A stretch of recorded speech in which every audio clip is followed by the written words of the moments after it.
오늘 이제 이분을 모셔야 됩니다. 과연 우리 물가는 피크아웃을 찍고 내려오고 있는 건가? 그리고 거기에 지금 우리 증시는 환호하고 있는 건가?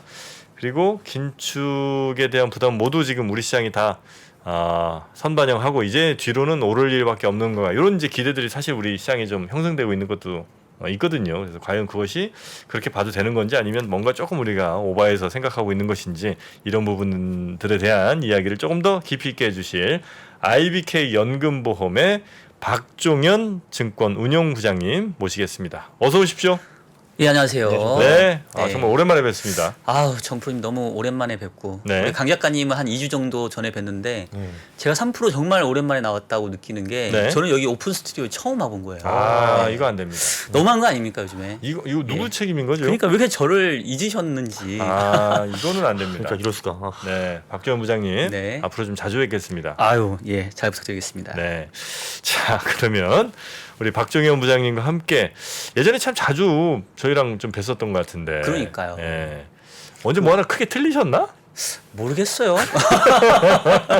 채권 수업도 하고 그러신 것 같은데요. 그러니까. 그렇죠. 그러니까 사실 네. 제가 정프로님하고 네. 기억나시죠? 우리 허프로하고 셋이 허준 프로. 네네네네. 우리 셋이 그 채권 강의 한번 했었잖아요. 그랬었죠.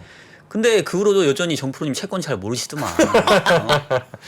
모르는 척 하는. 진짜 한번 들어보실래요? 네. 채권 오늘 좀- 아무거나 물어보세요. 그래요? 예. 알겠습니다. 이따가 저한테 질문을 하시면 제가 좋습니다. 역질문 한번 좀 드리도록 하겠습니다. 네. 오. 자, 그러면 우리 박 부장님과 함께 일단 현재 시장에 대해서 좀 어떤 판단을 하고 계신지 그 얘기 네네. 한번 살짝 좀 가볼까요? 예, 일단 뭐 좀 결론 부분부터 먼저 나오면 좀 김이 셀 수도 있는데 또 우리 시청자분들도 결론부터 넣는 거 좋습니다. 그런 거 좋아하시니까. 그렇죠. 네. 좋죠. 예. 그러니까 뭐 결국은 그거지 않습니까? 지금 코스피 기준으로 2,300 깼다가 네. 벌써 한 2,600이 눈앞에 오고 있는데 누구는 이제 이거 뭐 베어마켓 랠리다라고 얘기하는 거고 누구는 모든 랠리는 다 베어마켓 랠리부터 시작한다. 그랬다가 진짜 랠리로 바뀐다. 그다음에 네. 불마켓 랠리가 되는 거죠. 네. 뭐 결국은 이제 두 쪽의 어떤 의견이 대립인 것 같은데 저는 일단 결론은 요번에 반등은 그래도 한계가 있다. 한계가 있다. 진정한 강세장으로 보기에는 무리가 있다. 그러면 곰돌이네요. 돼요. 약간은 지금 지수대에서는 그렇게 보고 있고요. 그러니까 2,300선 정도에서는 저도 이제 더 내려가기는 좀 없다고 봤는데 2,600을 바라보는 현재 지수대에서는 여기서는 더 위로 그 올라갈 어떤 업사이드 포텐셜보다는 뭐 어느 정도 다시 좀 아래쪽을 염두에 둬야 되는 레벨일 때가 아닌가라는 게 이제 일단 결론이고 이제 이유만 간단히 설명드리면은 결국 이제 주가라는 거는 네. 기업의 실적하고 네. 그 기업 실적에 대한 멀티플의 어떻게 보면 함수이거든요. 맞습니다. 네. 그러니까 결국은 주가가 의미 있게 계속 상승하려면 기업 실적이 계속 좋아지든지 아니면 뭐 기업 실적은 고만고만한데 돈이 많이 풀리든지. 기업 실적을 할인해주는 할인율이 낮아지던가 네. 금리가 떨어지던가 내지는 그 둘 다 뭐 나타나거나 아니면 뭐 실적이 뭐 금리가 올라가는 것보다 더 빨리 올라가던가 네. 그렇게 돼야 되는데 일단은 기업 실적은 최근에 뭐 2분기 실적 나온 거 보면은 대부분 예상치는 상회했지만 3분기 이후에 가이던스가 좀 좋지 않습니다. 그렇습니다. 네, 상승률이 많이 둔화됐죠, 그죠? 실적 가이던스는 조금 이제 떨어지고 있거든요. 음. 그러니까 이제 2분기가 워낙 실적 기대치가 낮았기 때문에 약간의 서프라이즈가 나온 거지 이 자체가 계속 기업 실적이 좋아지는 그런 국면은 아니다라는 거고 그러면 아까 얘기했던 것처럼 기업 실적이 고만고만 하더라도 이제 금리라는 할인율이 떨어지거나 내지는 이제 시장 참가자들이 멀티플 이 기업 실적에 대해서 배수를 많이 쳐주면 되는데 아직 금리 인상 사이클이 끝난 게 아니거든요. 네. 단순히 최근에 금리 인상의 속도가 늦어졌다라는 측면이기 때문에 그렇게 보면은 최근의 반등은 흔히 말해서 이제 P로는 한 10배 정도, PBR로는 한 0.9배 정도 아주 까지 떨어졌기 때문에 네. 여기에서 이제 시장자들이 이제 흔히 말하는 저가 매수세에서 한번 올려본 거지 여기서 2,600 이상을 계속 뚫고 올리기에는 아까 얘기했던 기업 실적이라든가 또 유동성 또 금리의 변수가 근본적으로 바뀌지 않았다. 이렇게 저는 판단을 하고 있습니다. 네. 2,300은 너무 많이 떨어져가지고 이제 너무 오버했기 때문에 다시 돌아온 건데 그렇죠. 지금 이제 그럼 PBR 1 돌아왔나요? 어떤 거예요 지금? 지금 PBR은 1대가 조금 이제 약간 약간 안 되는 수준. 되는 거죠. 네. 0.9배까지 떨어졌다가 지금 이제 거의 1배 가까이 온 걸로 알고 있습니다. 네. 그럼 이제 대단히 싸다고 보기는 좀 어렵네요. 그렇죠. 그럼 이제 요 정도 안에서 그냥 움직일 가능성을 높게 보시는 거예요? 앞으로? 일단은 그러니까 장은 사실은 조금 재미없을 것 같기는 해요. 일단은 이제 그러면 2,300 다시 보냐? 또 그렇게까지는 보지 않거든요. 왜냐하면은 그 당시에 분위기를 생각해 보면 이제 물가가 미국 기준으로 9.1 나오고 우리나라 막 6% 나오고 네. 그러면 과연 이번 사이클에서 미국이 금리를 얼마나 올릴 거냐? 네. 뭐 진짜 혹자는 4% 이상 올린다. 네. 뭐 이런 어떤 막연한 불안감과 공포감이 만들어낸 지수대가 이제 코스피 2,300대이기 때문에 일단 최근에 물가는 좀 꺾이고 있지 않습니까? 네. 그래서 분명히 물가에 대한 피크 아웃은 인정해야 되기 때문에 그렇게 보면 2,300에서는 좀 바닥은 봤다라고 볼 수 있겠고 네. 다만 여기서 아주 의미 있게 더 상승을 하기에는 아까 얘기했던 기업 실적이라든가 또 금리 사이클이 아직은 본질적으로 바뀐 건 없는 것 같다. 네. 이렇게 일단 근데 이제 자산 시장이라는 게 특히 이제 뭐 주식 시장을 보면 지금 이제 여러 대외 변수들이 굉장히 많은 상황이잖아요. 뭐 국제 정세에서도 그렇고 네. 금리도 이제 꽤 빠르게 이제 변하고 있는 시장인 것 같고 그렇게 되면 대체로 적정 수준을 기준으로 위아래로 살짝 그냥 유지되는 이런 박스권이기보다는 꼭 PBR이 낮아서 더 이상 낮을 수 없을 것 같은데도 더 무너지거나 혹은 PBR 이 정도면 충분히 올라온 것 같은데 사람들이 더 우르르 몰리면서 더 올라가거나 이렇게 중간에 머물지 않고 뭔가 특정한 방향으로 위아래로 많이 좀 진폭이 커질 가능성이 있는 건 아닙니까? 그렇죠. 그게 이제 우리 정프로님 같은 투자들이 많이 있으면 많이 있을수록 네. 그게 무슨 말이에요? 큰일 났네. 네. 아니 뭐 이렇게 나쁜 얘기는 아니고요. 네. 예. 그러니까 항상 근데 저희처럼 기관에서 운영하는 사람들도 네. 사실은 그 시장 분위기에 휩쓸리는 건 분명히 있거든요. 그러니까 예. 2,300 깨지면 야 이거 뭐 진짜 큰일 난것 2,100까지 같다. 갈 것 같고 예. 또 최근에 오르니까 벌써 막 야, 이제 시작이 장밋빛 됐다. 전망이 막 나오잖아요. 3,000, 네. 3천 나오고. 네. 그러니까 분명히 이제 시장은 이 오버슈팅을 이제 반복을 하니까 뭐 어떻게 딱 자로 잰 듯이 뭐 여기는 무조건 바닥, 여기는 무조건 뭐 팔아 이거는 없겠죠. 근데 이제 제가 오늘 와서 말씀드리는 거는 이제 어느 정도의 방향성과 색깔은 좀 여러분들에게 말씀을 드려야 의미가 있으니까 일단 저는 지금 지수대에서는 위쪽으로 올라갈 룸은 이제 그닥게 좀 많아 보이지 않는다. 그런 차원에서 뭐 지금 가격대에서 흔히 말해서 쫓아가거나 여기서 좀 더 흥분하는 거는 조금은 지양해야 되지 않느냐. 지수가 이제는 그렇죠. 지수의 그 어떤 가격대로만 봤을 때. 네. 그러면 이제 횡보장을 이제 말씀하시는 건데 뭐 사실 그러면 이제 2,400대, 500대 이렇게 가는 건데 그러면 이제 어떤 트리거가 오면은 그러면 다시 추세가 형성될 거 아니에요. 상승 또는 하락으로. 네네. 뭐를 보시나요? 그러니까 결국 아까 제가 처음에 얘기했던 내용 그거인 것 같아요. 그러니까 앞서 것처럼 바닥은 어느 정도 확인한 것. 아이고. 네. 예. 지금 그 네네네네. 께서 어떤 시청자분께서 이렇게 유리에 헤딩을 하셔가지고 깜짝 놀랐는데. 아무래도 이제 오픈 스튜디오다 보니까 네. 종종 그런 일들이 있습니다. 자, 그럼 계속해 주시죠. 네. 그러니까 결국은 어떤 이 박스권의 흐름을 딱 벗어나려면 기업 실적 자체가 이제 다시 늘어날 거다. 즉 경기 사이클이 바뀌어야 되겠죠. 경기가 다시 이제 좋아지는 경기 회복 국면으로 가거나 내지는 이제 금리 인상 사이클이 완전히 끝났다. 다시 이제 이 통화 정책이 완화 사이클로 간다. 네. 라는 그런 신호들이 나와야 될 텐데 그러기에는 아직은 시간이 좀 많이 필요하지 않냐. 사실 이게 회복 국면이 나올 필요까지는 없고 회복 국면이 나올 것이다라는 기대만 나오면 되는 거잖아요. 네네. 근데 뭐 그럼 예를 들면 뭐 러우 전쟁이 좀 이제 좀 많이 빨리 좀 완화가 된다든지 등등 그래도 뭐가 좀 그 긍정적인 시그널이 좀 있지 않을까요? 네. 그러니까 어차피 이제 경기라고 하는 거는 뭐 정해져 있는 대로 가는 게 아니라 그 중간중간에 이제 변수들이 오게 되는데 지금 우리 강 작가님 말씀하신 것처럼 만약에 러시아가 여기서 무슨 생각으로 무슨 일로 그냥 전쟁 이제 종식하겠습니다. 이제 뭐 평화협정 하겠습니다. 라고 하면은 순식간에 유가가 엄청나게 하락을 하겠죠. 네. 그럼 뭐 당연히 금리 인상 뭐 다 끝났네. 뭐 더 할 필요 없겠네. 라는 분위기가 형성될 거고 그럼 뭐 주식시장은 진짜 만세를 부르면서 날아갈 텐데 그럴 가능성은 이제 매우 낮다. 그러니까 그런 거는 이제 저희가 예측하기에는 조금 어려운 부분이 있는 것 같고 네. 뭐 그거는 저보다 훨씬 전문가들이 많겠지만 저는 일단 기본적인 생각은 러시아 입장에서는 겨울철 오기 전까지는 굳이 협상할 이유가 뭐가 있냐. 그래서 이제 그런 부분들 좀 제외하면 경기라고 하는 거는 어차피 이제 사이클이라는 게 있잖아요. 네. 업앤다운의 사이클이 있기 때문에 지금 국면은 어쨌든 좀 둔화하는 그런 국면에 있다라고 보는 거고 요게 다시 돌아서기에는 시간이 조금은 걸리지 않겠냐. 그 기간 동안은 조금은 네. 시장은 좀 쉴 거다. 이렇게 대체로 봅니다. 많은 전문가분들이 내년 초 중반 정도의 경기 침체를 예상을 하고 계시잖아요. 네네. 그럼 일단 내년 초 중반까지는 어렵다고 봐야 되는 거고 맞나요?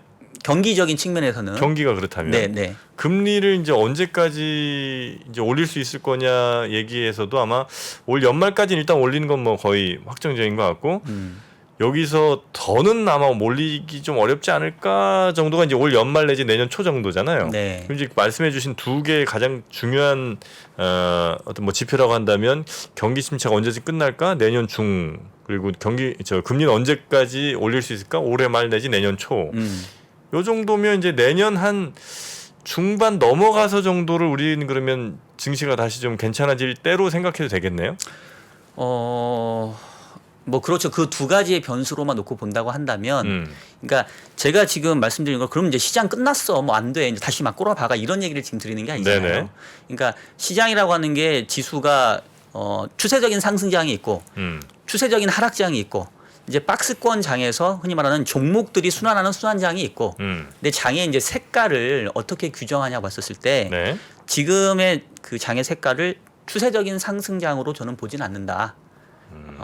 일종의 순환매하는 박스권 장에서의 움직임 정도로 보고 있고 현재 시장은 현재 시장을 네. 그리고 그거를 탈피하려면 뭐 딱 시기를 언제로 못 바꿀 수는 없겠지만 결국은 통화 정책이 바뀌든 경기가 먼저 돌아서든 둘 중에 뭔가 하나 나오기 전까지는 그 전까지는 지금 지수대에서 크게 움직이기는 좀 탈피하기는 좀 어렵지 않겠느냐 이런 생각을 하는 거죠.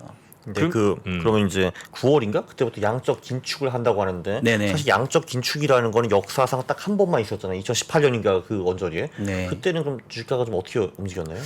예, 사실 이제 오늘 제가 조금 그 말씀드리고 싶었던 내용이 이제 이거예요. 이제 지금 시장 분위기는 미국 물가가 9.1에서 8.5로 떨어지다 보니까 이제 물가 피크아웃, 물가 이제 고점 봤다. 그러면은 결국은 뭐 연준의 통화 정책에 대한 부담도 뭐 이제는 좀 완화되지 않겠느냐. 이런 것들이 사실 7월 이후에 이 주가 반등의 가장 큰 어떤 요인이었지 않습니까? 네. 근데 저는 조금 우려하는 게 과연 이 통화 긴축 사이클이 완전히 끝났냐. 그리고 요번에 긴축 사이클을 다 반영했냐. 시장이. 이제 그 부분에 대해서 좀 말씀드리고 싶은 거고. 네. 금리 인상 부분은 지금 이제 미국 기준금리가 제로에서 2.5까지 왔으니까 어느 정도 반영은 됐다고 볼 수 있죠. 네. 앞으로 금리를 인상한다 하더라도 지금으로서는 이제 한 3.5% 정도면 100bp 정도잖아요. 네. 그러면 이제 지금까지 했던 금리 인상보다는 덜 하는 거니까 어떻게 보면 시장은 좀 익숙해 있고 반응했다고 봅니다. 그래서 이제 그 부분에 대해서는 어느 정도 시장은 이제 그 반영이 됐다고 볼 수 있는데 강 작가님 질문 주신 것처럼 양적 긴축이 이제 9월부터 본격화되는데 과연 그 부분들이 시장에 충분히 소화가 되고 반영됐는지 저는 이제 그 부분에 대해서 조금 우려하는 거고 뭐 저도 방송하고 뭐 이런 거 하지만 사실은 우리 시장에서 이 양적 긴축에 대해서 이렇게 막 본격적으로 이렇게 많이 얘기를 나온 것 같진 않아요 아직은. 네네. 예, 그래서 경험이 별로 없어서 그런 거 아닐까요? 예. 딱 한 번 있었던 일이니까요. 그래서 그 얘기를 좀 드리도록 하겠습니다. 일단 제가 차트를 좀 준비를 했는데 지금 예, 보여줄 수 있을까요? 예. 지금 여기 보시는 게 이 빨간색으로 표시한 게 바로 이 미국의 연준의 자산 보유고입니다. 많이 들었다. 예. 그리고 파란색으로 표시한 게 이제 기준 금리이고요. 네. 그래서 보시면은 2008년도 금융위기 터지면서 보시는 것처럼 그 당시에 연준의 보유자산 규모가 뭐 한 1조 달러가 채 안 됐었는데 그 당시에 흔히 말하는 QE1, QE2, QE3를 거치면서 거의 4조 달러가 넘어갔었어요. 그리고 2018년부터 2013년까지니까 거의 한 6년여에 걸쳐서 한 4조 달러 정도의 이 연준의 보유자산이 늘어났는데 그랬다가 한참 뭐 그 테이퍼링 하면서 좀 기었다가 2017년 11월부터 2019년 8월께 정도까지 해서 흔히 말하는 양적 긴축이 이루어졌습니다. 그래서 보시면 빨간색이 살짝 내려오는 걸 보실 수가 있어요. 저때 한국 주식이 무지하게 안 좋은 걸로 저 기억하는데. 18년이었죠, 맞습니다. 그죠? 예. 그 시장 반응은 제가 뒷페이지 다시 보여드릴 거고 일단 여기부터 먼저 말씀드리고 그 다음에 이제 줄어드는 듯 하다가 이제 2020년 코로나 발생하면서 보시는 것처럼 급격하게 늘어났죠. 네. 근데 기울기가 그 금융위기 거치면서 6년 동안 4조 달러가 늘어났는데 요번 사이클에서는 거의 뭐 6개월 만에 3조 달러. 네. 거의 한 1년, 2년 만에 5조 달러가 늘어났으니까 뭐 거의 기하급수로 늘었다고 볼 수 있겠고. 네. 제가 이렇게 표시한 구간이 바로 이제 양적 긴축 기간인데 주목해야 될 구간은 양적 긴축과 금리 인상이 동시에 진행됐던 때입니다. 네. 그게 언제냐면 2017년 11월부터 2018년 12월까지 한 13개월 정도가 기준금리도 올리는데 양적 긴축도 하는 말 그대로 이 통화 긴축을 양쪽에서 다 쪼아버리는. 제가 저 때부터 주식 들어가기 시작했잖아요. 저 때부터요. 그 2,600 그때부터요. 뭐 지수는 잘 기억이 안 나는데 하여튼 2018년 1월인가? 그때 그때가 2,500이었을 거예요. 네, 그때 이제 경제 신과 함께 3% 이거 시작하면서 그때 좋은데? 이러면서 막 들어갔죠. 그다음에 앞자리가 2에서 1로 바뀌었죠. 제 주식도 이제 그때 앞자리가 바뀌었던 것 그쵸. 같습니다. 앞자리가 바뀌었네요. 네. 여튼 그래서 참 험난한 시기에 정프님 들어오신 건데 네, 네. 그래서 보시면 이게 양적 긴축이 진행됐다 하더라도 국면을 나눠봐야 돼요. 그러니까 금리 인상이 동시에 진행됐던 2018년 12월까지 하고 그 다음에 2019년도부터는 보시는 것처럼 기준금리가 더 이상 오르지 않습니다. 그리고 오히려 2019년도에는 기준금리가 먼저 떨어지기 시작을 했어요. 네. 그래서 이때는 사실은 긴축에 대한 효과가 오히려 이제는 완화되는 쪽이겠죠. 그래서 저희가 지금 참고해야 되고 우려해야 될 거는 요때 2017년 11월부터 2018년 12월까지 금리 인상과 양적 긴축이 동시에 진행됐던 그러니까 그냥 2018년이라고 보면 되는데 제가 조금 이게 보기에 좋지는 않은데 그냥 제가 보는 슈트라 이렇게 해놨는데요. 2018년도하고 2019년 9월하고 이렇게 나눠서 시장을 봤는데 이제 요것만 보시면 됩니다. 요쪽 2018년도의 시장 보면은 다우가 10%, 나스닥 10%, 아이고 저 코스피가 S&P 11% 빠졌는데 한국은 코스피가 20%에 코스닥이 26%. 그러니까 미국보다 거의 두 배 반 빠졌다는 거죠. 네. 앞자리가 거의 자리를 바꿨네요. 2,566에서 2040까지 2040 갔습니다. 까지. 네. 이건 이제 종가 기준이고 아마 2000도 깨졌을 겁니다. 그 당시에. 그리고 이제 재미있는 거는 금리는 원래 양적 긴축이라고 하면 이제 시청자분들이 생각하시기에 연준이 채권을 더 이상 안 사준다. 내지는 연준이 보유한 채권을 내다 판다. 내지는 줄인다. 이제 이렇게 생각을 하잖아요. 그러면 이제 상식적으로는 금리가 많이 올랐을 것 같죠. 네. 근데 여기 보시면 2018년도에 보면은 미국 금리는 그냥 횡보입니다. 10년짜리 금리가 그냥 오히려 소폭 하락했고 우리나라 금리는 오히려 이 와중에 3년짜리 금리가 2.27에서 1.8까지 한 45bp. 국고채 10년에 2.77에서 1.96까지 80bp가 하락을 해요. 그러니까 이건 좀 이해가 안 될 건데 이건 뒤에 좀 설명드리겠고. 네. 그다음에 뭐 환율은 많이 올랐죠. 뭐 거의 한 50원 가까이 올랐고 유가도 많이 떨어졌고 뭐 비트코인도 뭐 80% 넘게 하락했던 건데 일단은 요거까지만 보여드리고 다음 질문 제가 주시면 좋을 것 같은데요. 그 실질적으로 그때의 한번 움직임을 이렇게 보시면 이게 지금 다우하고 나스닥이에요. 2017년 11월부터 2019년 요 8월이 이제 요렇게 제가 영역으로 표시한 기간이 바로 양적 긴축 기간입니다. 근데 금리 인상하고 동시에 진행된 거는 2018년 말까지라고 그랬죠. 네. 그래서 보시면 확실히 금리 인상과 양적 긴축이 동시에 진행된 시기에는 미국 주가 많이 빠졌습니다. 미국도. 특히 후반부에. 맞아. 18년 10월인가 그때 많이 빠졌잖아요. 많이 빠졌죠. 네. 그랬다가 19년도에 보면 오르면 많이 올라요. 네. 왜냐하면 이때부터는 양적 긴축은 하지만 금리 인상이 멈춰버렸거든요. 자, 요렇게 보시면 되고. 네. 그다음에 한국 주가는 미국보다 훨씬 안 좋죠. 얘는 그냥 주구장창 하락입니다. 18년도에도 하락했고 19년도 하락했고. 그러니까 이거 보면 사실 이제 국내 시장 보기가 답답하고 최근에 미국 주가 반등에 비해서 한국 주가가 덜 오르는 요것도 경험이 있다. 그때도 그랬다. 왜 그런지는 뒤에 다시 제가 말씀드릴게요. 그다음에 이제 금리를 보면 초반에는 금리가 좀 오릅니다. 미국 금리가 빨간색인데 많이 올랐고 한국 금리는 오르다가 보시는 것처럼 18년 중반을 넘어가면서 오히려 쭉 떨어져요. 양적 긴축도 하고 있고 금리 인상도 하고 있는데 보시는 것처럼 오히려 금리가 하락하면서 채권 시장이 선방하고 강세를 보였던 우리가 기본적인 생각하고는 많이 달랐던. 그러니까 기준금리는 인상하는데 채권 금리가 하락했다는 말씀이신 거죠? 맞습니다. 네. 아우 정프는 역시 이제 채권 강의 예전에 들었던 기억이 좀 나시죠? 네. 채권 금리가 하락했다는 건 사람들이 채권을 많이 샀다는 거 아니에요, 그죠? 그때. 네. 그렇죠. 왜냐하면 결국은 안전자산으로 도망갔다는 얘기예요. 네. 아, 주식 팔고. 네, 네. 예, 예. 자, 그다음에 요거까지 말씀드릴게요. 요건 이제 환율인데요. 환율이 보시면 역시 뭐 달러 인덱스도 그렇고 원달러 환율도 쭉 오릅니다. 근데 제가 아까 이제 국내 시장이 해외 시장보다 미국보다 부진했던 이유 결국 네. 환율에서 차지하겠죠. 환율.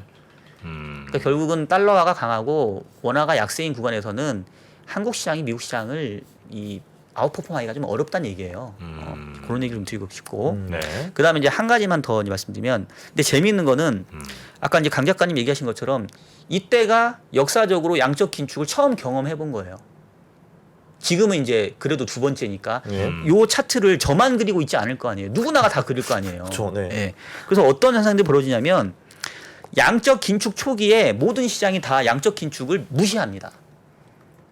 네. 예. 아니 뭐 해봤자 하지 뭐. 경기가 좋으니까 금리 올리고 경기가 좋으니까 유동성 흡수하는 거 아니야? 이렇게 반응을 해요.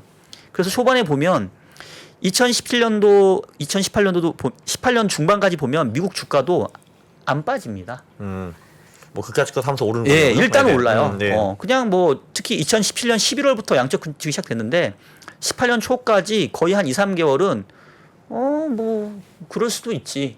그만큼 경기가 좋아진 방증이니까 이러면서 이제 주가도 올랐고 네. 그다음에 뭐 우리 코스닥도 보면은 코스피 코스닥도 그 당시에 코스닥이 보시는 것처럼 작년 2017년 말부터 2018년 초까지 엄청 오르죠. 네. 양적 긴축 초기에 왜 경험 없으니까 이게 별 영향이 있겠어라고 생각했다는 거고 금리도 이제 그 공식대로 갑니다. 양적 긴축 연준이 채권 안 사주고 파네 오히려 채권 보유 규모 줄이네 그러니까 금리는 초반에는 올라요. 그 공식대로 따라갑니다. 네. 그리고 환율도 보면 초반에 오히려 달러가 약해요. 달러 인덱스가 떨어지는 거 보이시죠 지금 여기에 네. 이 빨간색이 달러 인덱스거든요. 지금 초반기에 달러 인덱스가 떨어지잖아요. 달러가 약했다는 얘기고 원달러 환율이 1150원에서 1060원까지 갑니다.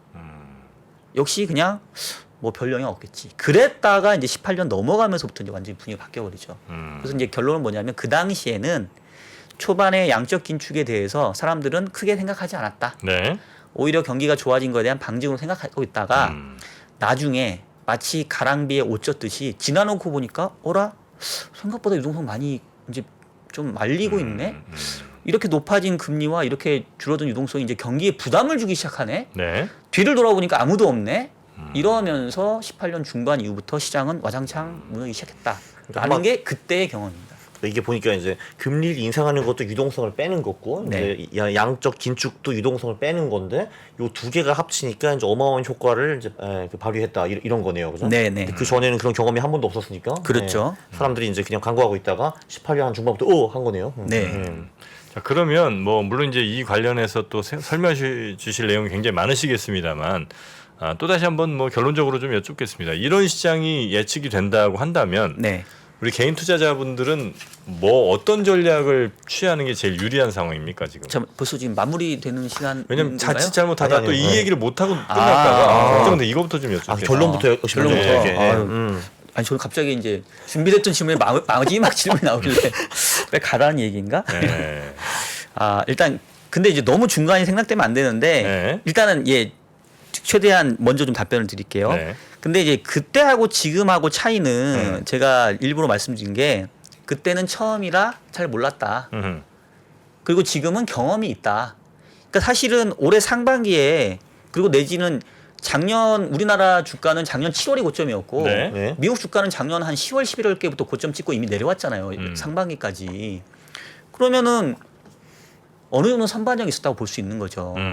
왜냐하면 양적 긴축에 대한 얘기가 작년 말부터 나왔고 네. 특히나 올해 1월 초에 12월 FOMC 의사록에서 양적 긴축이라는 단어가 처음 나오면서 올해 1월장을 기억해 보시면 1월장이 완전히 망가졌거든요. 네. 별 재미 없었죠. 네. 그게 저는 양적 긴축에 대해서 경험이 있기 때문에 야 그때 양적 긴축 때 보니까 난리 났었어. 그래서 이미 사실은 상반기 시장의 주가 하락이 어느 정도는 좀 선반영된 부분은 좀 있다라고 생각을 합니다. 그래서 아까 제가 얘기했던 것처럼 그런 부담들이 아마도 뭐 코스피 2300 네. 깼던 그런 이유였지 않냐. 근데 어느 정도 선반영됐고 이제 금리 인상 속도가 좀 완화되고 물가도 좀 꺾이니까 바닥은 좀 본 것 같다라는 거고. 그러면 이제 선반영 됐으니까 여기서 쭉 올라가냐? 그렇진 않다고 보는 게 네. 이 통화 정책에 대한 시장 반응을 보면 크게 두 번 반응하더라고요. 언제 반응하냐면 실제 하기 전에 이제 한번 걱정하면서 한번 하고 그렇습니다. 실제 어나운스 할 때. 될 때 한 번 더 하고. 예, 그렇습니다. 아. 그러니까 두 번인 게 첫 번째는 이제 바꾼다. 통화 정책 바꿀 거야. 이거 할 때 화들짝 놀라서. 놀래고요. 그랬다가 이제 놀랐다가 막상 바꾸는 거 보니까 에이 뭐 그 정도는 아니네. 이러면서 이제 그 다음부터 시장은 좀 평온하게 갑니다. 그러다가 이제 언제 시장이 다시 놀라게 되냐면 통화 긴축이 끝날 때. 끝날 때? 끝날 때. 근데 그러면 그거는 내년 얘기. 금리 인상이 끝날 때 그죠? 네. 시장이 한번 또 와장창 무너지기 시작합니다. 그게 그러면 올해 말이나 내년 초 아니에요? 그게 이제 지금 사이클로 보면은 이제 올해 초나 내년 내년도 상반기 정도. 네. 그래서 이제 정프로님 아까 질문 주셨는데 이제 결론부터 먼저 말씀을 드리면 최근에 올라온 거 좋다. 당연히 바닥에서 너무 과하게 빠진 거 올라온 거 맞는데 아까 결국은 제가 초반에 결론을 말씀드렸는데 지금 지수대에서는 또 흥분하면 안 된다. 그리고 9월 이후부터는 양적 긴축이 본격 시작화되기 때문에 그걸 감안하면 지금은 흔히 말해서 약간 이렇게 포트폴리오를 이렇게 좀 한쪽 방향으로 치우치기보다는 저는 균형 잡힌 포트가 좀 중요하다고 생각을 해요. 그래서 결론 부분은 그냥 쑥 간 느낌이 있긴 한데 중간에 제가 할 얘기는 또 기회를 주실 거죠? 그럼요. 당연하죠. 네. 당연하죠. 네. 그래서 우리 강 작가님이 또 워낙 유명한 퀀트시니까 제가 이제 뭐 이렇게 진짜 번데기 앞에서 주름 잡기가 좀 민망하긴 한데 그 샤프 레이쇼라는 게 있잖아요. 네. 그러니까 그냥 쉽게 얘기하면은 샤프 레이쇼라고 하면은 그 기대 수익률을 변동성 위험으로 나눈 거거든요. 그래서 분자에 초과 기대 수익률? 수익률이 있고 분모에 변동성이 있죠. 변동성 위험이 있습니다. 표준 편차. 네. 그래서 이 샤프 레이쇼가 높으면 높은 놈일수록 좋은 거예요. 왜냐하면 변동성은 작은데 기대 수익률이 높다는 거니까. 즉 위험 대비 기대 수익률이 높은 게 좋다라는 겁니다. 그래서 지금의 그 전략이라고 한다면 결국은 변동성이 이제 작은 자산에 투자를 해야 된다. 근데 이제 주식은 그림을 보시면은 지금 6월까지는 급락했다가 7월에 급등하고 있잖아요. 변동성이 높죠. 네. 변동성이 저는 높아져 있다고 봅니다. 네. 그러니까 미래는 뭐 사실은 알 수도 없는 거고 저희처럼 이제 운용을 하는 사람들이 나름의 로직을 가지고 하는 거는 이 정도 반등했으면 이제 여기서는 잘 모르겠고 더 갈 수도 있죠. 근데 지금 이야기에서는 야 다시 계산해봐. 각 시장별로 주식하고 채권 또 다른 뭐 시장 변동성 얼마야. 뭐 최근에 또 기대 수익률 얼마야. 넣어보면 주식 쪽에 최근에 변동성이 많이 커져 있어요. 그렇다면 주식 비중을 상대적으로 좀 줄이고 그렇죠. 채권 비중을 높이라는 예, 말씀이시네요. 지금은 그렇다는 거죠. 그러니까 여기서 설령 주식이 더 간다 하더라도 저희는 그러니까 조금 오해의 소지가 있을 수 있는 게 이제 저는 제 직업은 포트폴리오 매니저이기 때문에 네. 저는 이제 주식만 가지고 샀다 팔았다 하는 사람이 아니라 주식과 채권 다른 자산들을 이제 비중을 조절하는 자산 배분 매니저이기 때문에 굳이 변동성이 커진 주식시장에서 비중을 높게 가져갈 이유가 없다는 얘기예요. 그럼 반면에 그거 말고 대안이 뭐가 있는데 라고 네. 했었을 때 최근에 채권이 보게 되면은 채권 같은 경우는 금리 변동성이 주식보다는 크지 않고 그다음에 이제 높아진 금리가 어느 정도의 기대 수익률을 줍니다. 이제 그러다 보니까 위험 대비 조정 기대 수익률을 보게 되면은 그러니까 절대 수익률 말고 위험 조정 대비 기대 수익률을 보게 되면 주식보다는 채권이 조금 더 편안한 자산이 된 거죠, 지금은. 그래서 이제 저희 쪽은 채권 쪽을 좀 약간 느리고 있는 편이고. 채권이 지금 예를 들면 미국채 10년 뭐 이러면 몇 프로죠 지금? 그 미국채 10년짜리는 지금 2.8 정도고 2.8. 좀 떨어졌네요. 예. 우리나라 3년 10년은 3.2인데 네. 이거를 투자라는 얘기는 안 하죠. 회사채 같은 거. 그렇죠. 회사채라든가 뭐 요즘에 개인들이 많이 사는 뭐 한전채, 그다음에 한전채, 은행의 뭐 후순위채, 신종 자본증권 이런 채권들은 네. 트리플 A도 한 4% 나오고요. 그 적은 금액으로 살 수 있습니까? 소액도 살 수 있죠. 예를 들면 한 300만 원. 살 수 있습니다.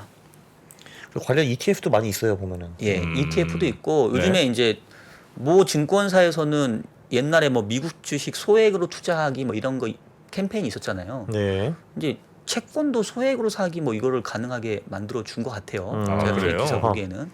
그래서 나는 개인이니까 채권 뭐 쳐다보지도 않아 뭐 이렇게 생각하지 마시고 네. 이렇게 충분히 투자할 수 있는 수단이 있기 때문에 채권 ETF도 그렇고 소액 채권도 가능하고 근데 만약에 채권이 별로라고 생각하시는 분은 저는 이제 개인적으로 리츠 좀 요즘 리츠를 좀 다시 좀 봐야 된다고 생각을 하고 있어요. 네. 한국이요, 미국이요? 한국이죠. 네. 미국 말고 K 리츠. 네. 왜냐하면 최근에 주가가 빠졌다가 많이 반등했잖아요. 네. 근데 리츠는 빠진 다음에 거의 반등이 없습니다. 지금 리츠의 수익률이 어느 정도 되나요, 거기? 리츠의 수익률이? 배당 수익률은 이제 얘네 결국 이제 시가 배당이니까 네, 그죠. 현재 주가 대비 따지잖아요. 네. 지금 거의 6에서 8% 나옵니다. 아, 진짜요? 예. 오. 왜냐하면 주가가 네. 그만큼 많이 빠졌기 때문에. 네. 그래서 나는 채권은 별로 재미가 없어. 기호에 안 맞아라고 네. 한다면 이제 그런 개인 투자자한테는 리츠도 괜찮은 대안이 될 수 있다. 한국 리츠는 아무래도 거의 산업부동산에 많이 투자를 하는 거겠죠, 그죠? 예, 뭐 사실 제가 이제 리츠 전문가는 산업- 아니어가지고 네. 이제 그거는 좀 섹터 전문가 한번 부르시면 될 것 같은데 네. 이제 크게 보면은 주로 이제 오피스 리츠가 주로 그쵸. 되어 있고 네. 오피스 뭐 리테일 그다음에 물류 뭐 요즘에 뭐 호텔 기초자산을 하는 물류까지 조금은 이 한국 리츠의 자산군이 좀 다양해지긴 했습니다. 네네네. 그게 뭐 부동산 특성상 배당이 뭐 엄청 많이 빠지거나 그럴 가능성 사실 별로 없잖아요, 그죠? 네. 네. 리츠 아니죠. 저는 이제 그 주식만 사랑하는 입장에서 잠깐 말씀 좀 드리면 네. 리츠는 5G. 봐봐요.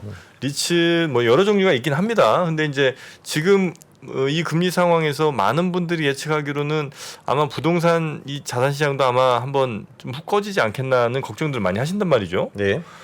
그러면 임대료를 뭐 따박따박 받는 제대로 받을 수 있는 사업들이 물론 이제 한 7-80% 된다 하더라도 좀 아슬아슬하거나 위험하거나 이런 친구들이 한 20% 이상만 되면 리츠는 내가 마치 기업들이 그냥 100억 벌다 80억 버는 거랑은 좀 차원이 달리 리츠가 예를 들어 80개는 제대로 받았는데 한 20개를 못 받는다 치면 이건 아주 그 훼손이 많이 되는 거잖아요. 네.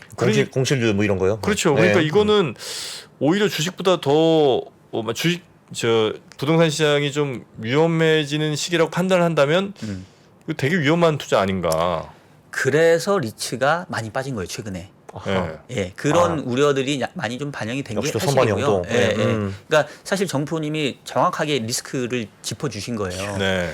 그러니까 결국 최근에 리츠가 안 좋았던 이유는 제가 이제 기승전 리츠로 끝내려고 하는 거 아닌데 예, 어쨌든 리츠 얘기를 했으니까 네. 최근에 리츠가 빠진 이유는 결국 두 가지입니다. 하나는 금리가 올랐어요. 그러면 대부분의 리츠 운용사들은 엄청난 레버리지를 일으켜가지고 사업을 하거든요. 네. 그러니까 당연히 조달 금리가 올라갈 테니까 사업성이 안 좋아질 거고. 네. 그럼 또 하나는 이제 리츠의 결국은 근간이 부동산인데 네. 그게 이제 임차를 주는 형태인데 경기가 안 좋아지고 부동산 경기 꺾이면은 임차가 안 들어오는 거 아니냐. 네. 그러면 결국은 이거는 큰일이네. 이러면서 이제 많이 빠졌는데 이제 리츠 중에서도 그 레버리지를 일으킬 때 흔히 말해서 예를 들면 변동금리로 조달하는 곳도 있고 예를 들면 고정금리로 조달하는 곳도 있습니다. 그러니까 금리 상승에 대한 노출도가 작은 리츠 회사가 분명히 있어요. 그러니까 필터링하는 기준을 제가 말씀드리는 거예요. 네, 제가 네. 어느 종목을 딱 찍어서 얘기하는 건 네네. 어려우니까. 그다음에 임차료도 대부분 마스터 리스 이래가지고 그냥 임차인이 그냥 아예 내가 뭐 이거 공실 나든 말든 나는 내가 이거 무조건 다 내가 임차해서 임차를 줄게. 이런 계약들이 있고요. 네. 그다음에 임차료의 조정이 물가 상승에 연동되는 리츠가 있습니다. 그러니까 어떤 리츠는 매년 5%씩 따박따박 뭐 임대료 올려줘 이런 계약이 있는 반면에 어떤 그 리츠의 임대료는 물가 상승률에 연동한다. 그러면 사실은 최근 컨셉이 좀 맞죠. 물가가 높아짐. 아니 그 섹터 애널리스트 부르라고 하셨는데 네. 다 이미 설명하신 것 같아요, 이미. 아닙니다. 저는 이제 깊이가 얇기 때문에 그래서 이제 그런 것들도 있기 때문에 근데 도매급으로 다 리츠가 빠져서 그런 걸 잘 선별해 보시면 그래도 뭐 대안이 될 수 있지 않냐. 다 빠졌는데 그 중에서 좀 멀쩡한 애들도 분명히 있다. 이런 그렇죠. 거네요. 예. 그리고 주가는 지금 분명히 바닥 대비 많이 반등했잖아요. 네네네. 근데 지금 리츠는 뭐 계속 바닥에서 그냥 놀고 있으니까. 아, 네네. 그래요 지금. 예, 오히려 이제 지금 같을 때는 그러니까 결국 결론은 그거예요. 이미 올라간 걸 비싸게 쫓아하지 말고 조금 쩔어 있는 거, 네네네. 정적인 용어로 아직 빠져서 정신 못 차리고 있는 거. 네. 근데 그 중에서 안 망하고 캐시플로우 나오는 거 네. 그런 거가 오히려 지금은 조금 편하게 갈 수 있는 거 아니냐. 이거의 기준은 샤프 레이쇼. 위험 조정 대비 기대 수익률로 봤을 때 내가 굳이 과한 변동성의 위험에 노출되지 않으면서도 안정적인 수익을 올 수 있다면 지금 국면에서는 그게 좀 더 현명한 전략 아니냐. 이제 저의 관점은 그렇다는 거죠. 네. 그 이제 주식에 너무 올인해 있기보단 지금 시점에는 뭐 채권에 가능하면 좀 더 비중을 높이고 혹은 채권이 영 별로 재미없을 것 같다는 느낌이 들 때는 뭐 리츠 같은 거에 한번 눈을 돌려보는 것도 괜찮은 시점이 지금 시점인 것 같다는 말씀이신 거죠? 맞습니다. 그럼 자산 배분에 남아 있는 그 마지막 친구들 금과 원자재는 어떻게 보시나요? 금하고 원자재는 사실은 지금은 이제 조금 약간 그 패션이 지난 듯한 느낌? 이제 어떻게 보면은 그 러시아 우크라이나 전쟁 터졌었을 때가 가장 모멘텀으로는 셌던 거고. 상반기 미친 듯이 올랐죠, 그죠? 그렇죠. 네. 지금은 약간 이제 많이 빠졌다가 조금씩 최근에 보면은 되게 웃긴 게 원자재도 다시 올라요. 구리 가격이 엄청나게 빠졌다가 네. 그러니까 이제 요거는 이제 제가 다른 주제 때 얘기하려고 했었는데 물가가 완전히 잡혔냐. 지금 어떻게 보면 시장은 물가가 완전히 이제 안정화되는 것처럼 네. 그래서 연준이 더 이상 긴축을 안 해도 될 것처럼 생각하고 있는데 그런 생각을 원자재 시장도 합니다. 원자재 플레이어도 하는 거예요. 문제는. 그러니까 계속 원자재가 빠지면 그게 맞는데 원자재가 보기에도 그래? 물가가 피크아웃 그러네. 연준이 금리 인상 그렇게 세게 안 하겠네. 그러면 원자재도 다시 이제 올라갈 수 있는 거 아니야? 라고 해서 슬금슬금 올라와요. 자, 그러면 과연 물가가 많이 빠질 수 있을까요? 그럼 여기서 이제 아니오라는 답변을 해야 되는 거죠? 아니요. 그러니까 생각해 볼 여지가 있는데. 그래서 결론은 뭐냐면 원자재 가격도 다시 많이 빠졌다가 조금 어떤 반등의 여지는 있는데 가장 어떤 그 하이라이트 딱 무대에서 조명을 아주 그냥 혼자 받았을 때는 그래도 상반기였지 않냐. 하반기는 많이 빠져서 반등하는 정도로 보기 때문에 네. 여기서 뭐 비중을 늘려야 되는 그런 자산군으로 저는 보지는 않습니다. 네. 제가 사실 부장님 유튜브를 몰래 가서 한번 봤어요. 근데 보면 이제 네. 한 달에 한 번 그 자산 배분을 올리시더라고요. 근데 네, 결론적으로 그럼 저도 대충 이제 그 어느 정도로 보고 계시나요? 뭐 주식류, 채권류, 뭐 리츠류 그런 거? 예. 그럼 다시 이제 한번. 그 비중을 대충 어떤 식으로 보고 계시나요? 몇 대 몇대면? 네, 그죠, 몇 대 그죠. 몇이면 네. 그러니까 사실은 뭐 지금 우리 강 작가님이 그 ETF로 국내 자산 배분하는 그거 하는 걸로 알고 있는데 보셨네요? 네. 저한테 지금 유도 질문하시는 거예요. 서로 지금 몰래 서로의 콘텐츠를 보면서 네. 예. 저도 많이 봅니다. 강 작가님 유튜브. 네. 저도. 뭐 비중이라는 게 뭐 일단 개인의 판단이 제일 중요한 걸 테고 네. 본인의 성향이 뭐 예를 들면 난 좀 위험한 거 좋아하고 혹은 뭐 나는 안정적인 거 좋아하고에 따라서 이제 뭐 채권 비중이 높거나 예. 뭐 리츠 비중이 높거나 이렇게 이제 되긴 하겠죠. 예. 100% 네. 주식. 네. 저는 이제 100% 주식에 네. 변동성 약한 친구들은 아예 담질 않습니다. 역시 대단하십니다. 네. 이제 조만간 선물 옵션 쪽으로 가시겠네요. 그냥. 선물 옵션 아직 안 갔는데 지금 이제 한번 공부 좀 해봐야 되겠어요. 아무래도 저는 이 주식도 영 성이 안 차. 30% 50% 빠지는 것 갖고는 안 되겠어요. 정프님 얼마 전에 코인 업계에 입문하신 몇 걸로 프로 아 알고 코인 있는데. 살짝 얘기 들으셨어요? 다 알죠 뭐. 아, 그렇습니까? 네. 요즘 네. 어떻게 재미 좀 코인이 마이너스 63? 네, 전체적으로. 최근에 그 많이 올랐는데도 세계 코인 아니었나요, 그게? 네, 네. 제가 이미 다 말씀드렸는데 뭐 밀크만 아니었어요? 그게? 밀크 있었고 네. 샌드인가 뭐 이거 있었고 아 모래랑 우유랑. 예, 디센트럴라이즈도 뭔가 하여튼 뭐 이런 게 아 탈주랑 뭐 어쩌고, 디센트럴인가 하여튼 뭐 그런 게 하나 있었어요. 예, 셋 다 근데 비슷비슷하게 가더라고요. 예, 네, 그래서 그렇죠. 합쳐서 하여튼 63인가 마이너스 그렇습니다. 코인도 그냥 메이저 코인은 안 보시는 거죠 그냥. 아유, 비트코인, 이더리움 살 것 같은. 작잖아요, 그거는. 예, 뭐하러 코인 합니까? 그쵸, 그쵸. 아, 네. 큰일 났네. 강원랜드에서 데서 만나는 거 아니야 나중에? 아, 거기 변동성 좋아요? 좋죠. 거기 최고죠. 거기는 한 방에 100%를 날리시잖아요. 그렇죠. 아유, 네. 거기서 보진 말자고요. 아, 그럼요. 저는 네. 뭐 근데 도박은 전 뭐 별로 이렇게 좋아하지 않습니다. 네. 삶이 도박이기 때문에 굳이 뭐 도박장까지 갈 필요가 없는 것 같아요. 아, 그래서 이제 만약에 하반기에 우리 시장에 조금 그래도 우리 부장님 보실 때 옛 친구들은 좀 주도주 내지는 주도 섹터가 될 것 같다 이런 친구들이 혹시 좀 눈에 보이는 경우가 좀 있나요? 요즘 이제 시장에서 많이 나오는 얘기는 그 태조이방원, 네네. 뭐 태양광, 조선, 이차전지. 2차전지, 방산, 원자재, 원자력, 원자력. 네. 네. 이런 정도 있는 것 같은데 네. 요거 대해서 어떻게 보세요? 그러니까 뭐 사실 요즘에 워낙 많이 나오는데 근데 이제 우리 정프로님도 벌써 이 금융증권방송 한 5년 차 되셨잖아요. 네. 약간 그런 거 느껴지지 않으세요? 약간 기시감? 기시감. 그러니까 뭐 이런 거 용어가 음. 새로 신종 용어가 등장하면 네. 이게 이 상승의 구간을 100%라고 한다면 이게 지금 아. 뭐 적어도 아 7부 8부 능선 정도지 이게 뭐 시작은 아니다. 초창기에는 이런 얘기 안 나오잖아요. 아. 네. 아, 그쵸. 이제 발목에서 한 어깨 정도 나온 후에 이런 단어, 멋진 단어들이 나온다 이런 그렇죠. 거네요. 왜냐하면 이거를 누가 네이밍을 누가 했는지 진짜 모르겠는데 그게 네이밍을 했을 때 사람들이 공감해야 되잖아요. 아. 그러면 야 그래 이거 최근에 많이 올랐지. 네. 그러니까 결국은 후행적인 어떤 용어의 네이밍이 될 수밖에 없지 않냐. 아. 제가 들은 이 이름 중에서는 가장 기가 막히게 지은 것 같아요. 태조 이방원? 네, 그죠. 아니 근데 그때별로 또 재밌는 이름들이 많이 나오긴 해요. 저도 뭐 기억은 잘 안 나는데. 근데 뭐 차화정 이런 거는 그냥 앞자리 떼어서 지은 거죠. 아무 의미 없이. 예. 이거는. 네. 이거는 뭐 왕도 나오고 또 누가 이 얘기 하시더라고. 근데 이방원이 태조가 아니라 태종이라는데. 그렇죠. 아, 네. 그러니까- 태조는 이성계고. 아, 네. 종선. 그러니까 조선, 이게 어떻게 보면 조선 좀 이렇게. 명칭도 틀린 네. 거 아니에요 지금. 아니 그거 틀렸다고. 그거 너무 이렇게. 네. 아니 그래서 네. 일단 뭐 그러니까 모르겠어요. 이제 이게 시청자분들 오늘 반응이 제가 봤을 때 별로 좋을 것 같지는 않은데 댓글이 안 보이지만 그 지금 장이 요렇게 왔는데 여기서 뭐 더 갑니다. 뭐 태조 이방원 이런 최근에 얘기되는 것들을 사야 됩니다라고 얘기하는 건 사실은 저는 좀 부담이 있어요. 부담이 있고 그래서 아까 얘기했던 것처럼 오히려 지금은 조금 이제 들어올랐던 종목들에 좀 관심 갖자는 거고 그러다 보니까 이제 그렇다고 해서 제가 주식을 완전 다 비우고 주식 안 하자는 주의는 아니니까 네네. 그러면 그래도 뭐 괜찮은 거 뭐 있냐라고 한다면 앞서서 얘기했던 것처럼 결국은 많이 빠졌는데 아직은 좀 안 올라온 거 애들 근데 기본적으로 산업에 대한 경쟁력이 있는 애들 뭐죠? 저는 사실은 개인적으로 인터넷 인터넷? 예. 네이버 카카오? 네이버 카카오 아, 그 이전에. 네. 예, 저는 그러니까 미디어 관련된 네. 그런 쪽이 오히려 최근에 뭐 약간 전체적인 실적은 안 좋긴 하지만 많이 조정도 받아 있고 많이 안 올랐고 그리고 어쨌든 장기적인 미래를 봤을 때는 뭐 없어질 업종이나 섹터는 아니기 때문에 네. 그러면 저 같으면 역시 샤프 레이쇼 샤프레이션. 오늘의 결론은 샤프 레이쇼 위험 대비 기대 수익률 관점에서 봤었을 때는 오히려 태조 이방원을 쫓아가기보다는 차라리 그런 종목을 저는 보겠다라는 게 제 생각입니다. 아 그렇습니까? 네.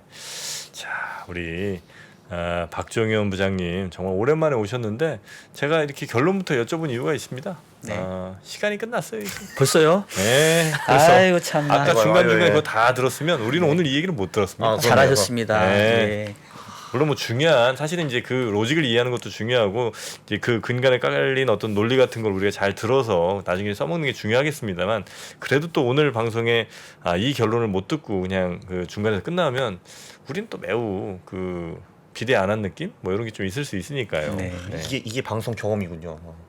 아무래도 이제 박정현 부장님 저는 이제 여러 차례 만나뵀으니까 이렇게 가다간 도저히 끝이 안 날 것 같다는 느낌이 결론이 없으면 그래서 어쩌라고라 많이 나올 수밖에 네, 없고. 그렇습니다. 아유, 감사합니다 오늘. 네. 네, 앞으로 이제 자주 뵐 거니까요. 네. 아 예, 자주 좀 불러주세요. 네, 알겠습니다. 네. 자, 우리 저녁 시간에 자주 우리 좀 뵙기로 하고요. 우리 박정현 부장님은 오늘 여기서 보내드리는데 주말에 혹시 뭐 저 계획 좀 있으십니까? 주말이요? 네. 특별한 계획이 아직 없습니다. 쉬어야 될 것 같습니다. 좋은 시간 보내시기 바라겠습니다. 알겠습니다. 네, 박정현 부장님 다음에 뵙겠습니다. 고맙습니다. 네, 감사합니다. 예. 평소 경제 뉴스를 볼 때 100% 이해가 되지 않았다면, 어려운 용어를 알아듣지 못해 답답함을 느꼈다면, 오건영의 경제를 보는 눈 강의를 통해 차분하게 경제 기초를 쌓아보는 건 어떨까요? 저는 강의에서요 기초적인 단어들도 좀 담으려고 했고 이 단어들이 실제 신문 기사에서 어떻게 쓰이는지 그리고 이 신문 기사 이외에도 다른 콘텐츠에서 우리 실제 생활에서는 어떻게 쓰이는지 되게 풍부한 사례를 담으려고 했어요. 수차례 보시면서 반복하시면 마치 무언가 뉴스를 들었을 때 툭 튀어나오는 느낌? 예, 그런 걸 좀 느끼시지 않을까. 그럼 툭 튀어나올 정도로 많이 보려면 흥미로워야 되잖아요. 그래서 그게 제가 좀 많이 기획할 때 노력했었던 그런 부분이라고 보시면 됩니다. 쉽고 재미있게 최대한 기획을 해봤습니다. 드라마처럼 재미있게 경제 공부를 할 수 있다면 이게 제가 생각했던 모토였고요. 예, 그렇게 됐으면 참 좋겠습니다. 네. 경제 뉴스가 명쾌하게 이해되는 즐거움. 오건영의 경제를 보는 눈 강의를 통해 경험하실 수 있습니다. 신규 출시 기념 8월 31일까지 얼리버드 특가로 만나보시죠. 지금 바로 영상 아래 댓글을 확인하십시오.